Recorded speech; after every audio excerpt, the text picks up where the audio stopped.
What's up, guys? It's Doodoo Poker here, back for another video. Today we're going to be talking about the probe turn bet river line as the 3-bet pot out of position pre-flop caller. So I have Jack 10 of diamonds. I am under the gun. I decide to min raise. I get 3-bet by a good reg for the pool on the button, and I have a decision to make. I can either call or I can fold. Now, I like playing 3-bet pots, so I decide to call, okay? The flop comes 5 of diamonds, 4 of spades, 4 of clubs. Let's follow along here.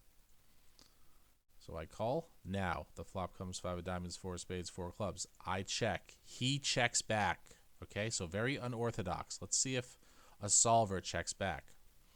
We see here that theory is actually checking back at some frequency, okay? So 32.5% of the time. It's betting big when it bets, okay? So 2 important points there. So he checks back. Now on the turn, let me ask you guys a question. The turn is a 7 of hearts. How often do you think we are probing turn? Remember, a probe is when the imposition pre-flop raiser checks the previous street and you bet. That is what a probe bet is, okay? So how often do you think us as the out of position pre-flop caller is probing? Think of a percentage, okay? 7 of hearts. How about range probing on the turn? Okay, so we're always betting on the turn. We can use sizings up to 175%. We can use 50, 33, 20. The sizing is not that important. What's important is that you bet, okay? So in game, I chose 1/3, okay? So I bet 1/3. He calls. All right.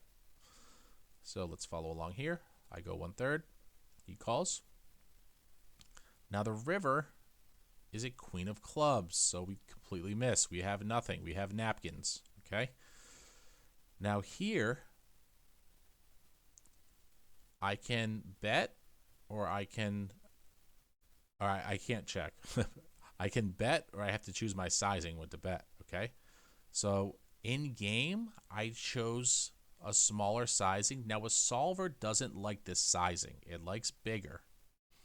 But we're going to go over this in the node lock sims, okay? So I'm going to show you the hand, and then this is probably going to surprise you. So I bet 33, okay? So 1/3, okay? So he raises, right? He raises me like 4.5x. So, of course, I fold. No chance I fold. I come back over the top and jam, and he folds. Okay, so what is going on here? This looks like button clicking. Let's see what a solver says. Now, a solver is not going to do this because it wants to block ace-queen, but let's go to node locking, okay? Remember, this is GTO Wizard Elite, okay? So we're going into the AI right now, okay? So in the AI, the flop goes check, check. I put all of my range in the bet 33, okay? So I chose bet 33. He calls, okay? Now on the river, I choose bet 33 again. I have to bet river, okay? Now he raises. Now here, let's see what the EV loss is. It says it's a 2.23 big blind mistake, okay? But we have to think about how people construct ranges. What is the thing that we learned from MDA? Players do not protect check back ranges, okay? So when he calls my turn probe, it's very likely he has a hand like ace-king, ace-queen, ace-jack, okay? All these hands are calling, right? Okay.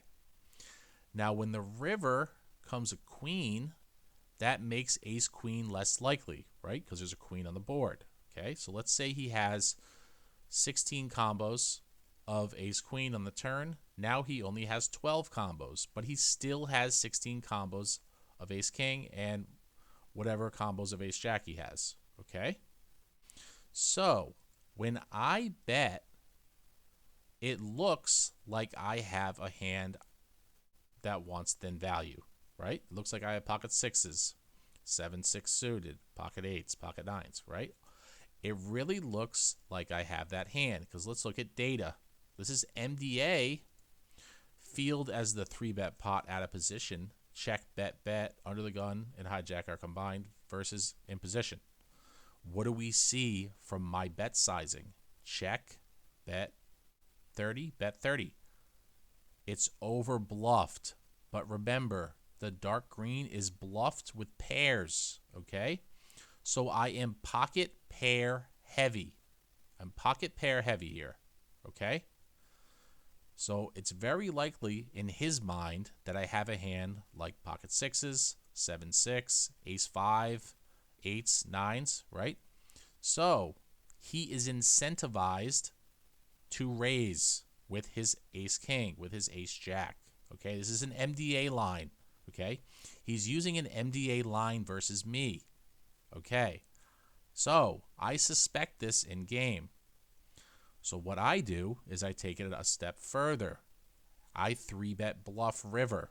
Okay, I go all in and he folds. Now, if he took it a step further, he would realize that my bet 30 on the river is a sign of weakness. Okay, so he should be calling with ace king. Okay, so this is like 4 levels right now.